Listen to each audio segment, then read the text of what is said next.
If we let China take advantage of us, shame on us. You know, what I've always enjoyed about China is the government has always said, we will do what's in China's best interest. We expect other countries to do the same. And anytime my American friends said, why did China do that? I said, because it's in their best interest. And if we let China take advantage of us, shame on us. But that's not China's problem.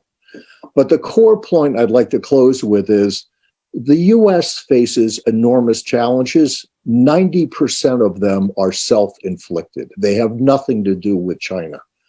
And by challenges, I'm talking about an ineffective government that is so polarized that on the $1.9 trillion COVID relief bill, not a single Republican voted for the bill. So clearly the political system is a major fundamental issue for the US. I mean, if you go back to Confucian values, the best and the brightest have always gone into government in China. In the US, they've gone into business. So if you think about it, the US has B students who totally disagree with each other and don't get anything done. China has A students who are all on the same team. My concern is if the US doesn't step up and deal with its own internal problems, that China will continue to be a scapegoat. Because rather than admit we couldn't get it done, it's easier to blame somebody else. But is that going to get in China's way? Not at all. The US has always been a dualistic society, as is most of the West.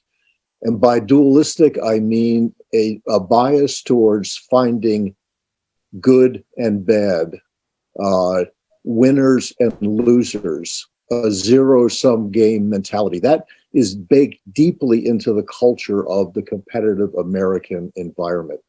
China, as most Eastern countries, is focusing its culture very much on harmony and balance. Very different. The second difference has to do with worldview. The Chinese worldview has always very much been centered on how do we deliver prosperity for the Chinese people, and with relatively little involvement in terms of shaping and interfering in the rest of the world. And that goes back for many centuries. The US has adopted what I would call an exceptionalist point of view. The US, assumes that it is positioned, almost destined to be the global leader. So worldview is very different.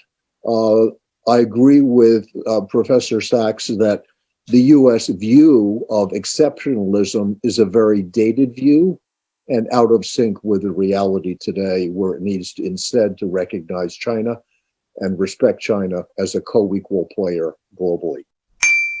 快手，拥抱每一种生活。